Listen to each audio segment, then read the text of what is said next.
でまず最初のピッタの定義ですね。タパサンタペピッタハというのが、ピッタの定義として、よく引用されています。タパというのは熱のことで、サンタペという言葉がこうですね、くっつくことによってタパサンタペというのはイコールパーチャナという意味ですね。パーチャナっていうのはね、いろんな場面で使われているのでお分かりだと思うんですけど、アーマパーチャナっていう言い方をしますけれども、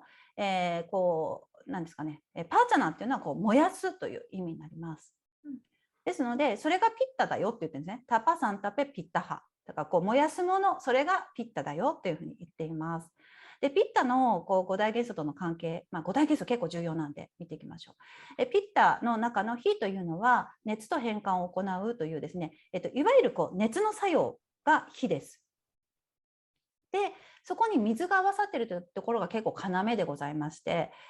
この水というのは流動するという性質がありました。でこれがですね、流動することによって火の触媒として全身で働くことができるというふうに考えられます。でこれですね、ピッタ動作についてのピッタの悪化の原因と病理的兆候っていうところを見ていきましょう。でピッタの病理的兆候っていうのをちょっとこの枠の中にありますけれども、これはねもう本当にいわゆるピッタが増えた、要は熱が体の中に増えすぎてしまったことで、こうその症状がいろんな形で出るよっていうことなので、そんなに難しくないかなとは思うんですけれども、例えば水っぽさとかってカパでも出るじゃないですか。でだけど、ピッタも、水っぽさ出すんですよね。でなぜならピッタにも水っていう要素が一緒に入っているので、要はそのピッタの水っぽさが出る時っていうのは火が足りてない時なのね。わかりますか？ピッタって火と水のバランスでできてるんですよ。でも火が強すぎると水が減っちゃうでしょ、水が乾いちゃうでしょ、でも火が弱すぎると今度は水がどんどん増えちゃうわけですよ。それはすなわちちょっとカッパが増えてるように見えるわけですよ。っていうことで、このピッタももちろんそのピッタがピッタの作用をしなくなることによってちょっとカッパっぽい兆候が出てくるっていうことです。はい。5型一つ一つ見ていきたいと思います。じゃあね、最初のサーダカピッタだけやったら一回休憩にしようかな。結構長いので。で最初のサーダカピッタですね。サーダっていうのが認識とか認知っていう意味になっていて、サーダカピッタは真実とか現実を見極める日っていうことです。認知力ですね。で昨日やったそのバータの、プラーナバータっていうのは同じようにそういったその認識とか知識とか、なんかそういうものとつながっているんですけれども、そこはちょっとこう神経的に働く部分っていうのかな、神経的にこうつなげて伝達するみたいな部分でやっていくことが主で、サーダカピッタは実際にこれを認識するっていう力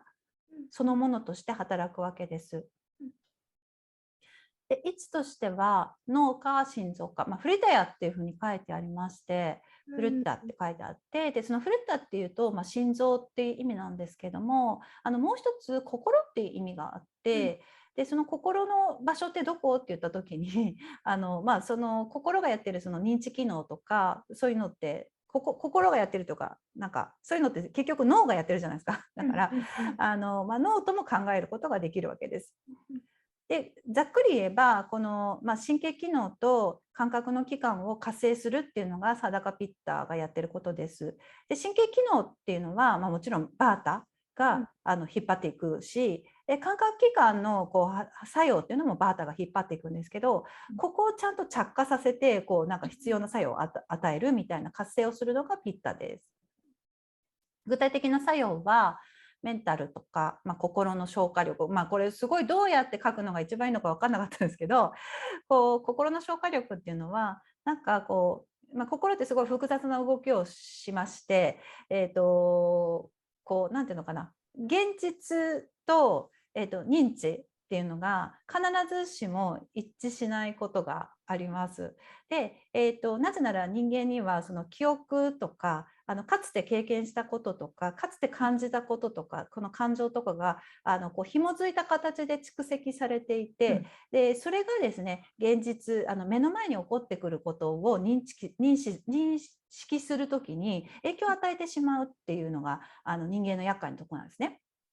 でこのサーダカピッタはそれをそういったものをちょっとうまく処理するっていう力なので、現実認識っていうのをその過去の認識とかその自分のフィルターみたいなものをかまさずにそのまま見る力とかね、そういうものというふうに言われてます。うん、であとは、その人のその意思決定とかねそういうところですよね。分別の力、これは主観いわゆる私とあなたは別々みたいなところの分別っていう意味もあるしいいこと悪いことの分別っていうそういう意味もあります。あとね妥協させる力、これ結構重要ですよね。やっぱり世の中はみんなそれぞれにそれぞれのこう正しさとかそれぞれの世界観で生きているので、必ずしも自分のいいな自分でこれをしたいなとかこれを信じてるってことと周りがいいなっていうことが必ずしもこう合致すると限らないわけです。でそこで、どこで折り合いをつけるかで実際の生理学なんですけれども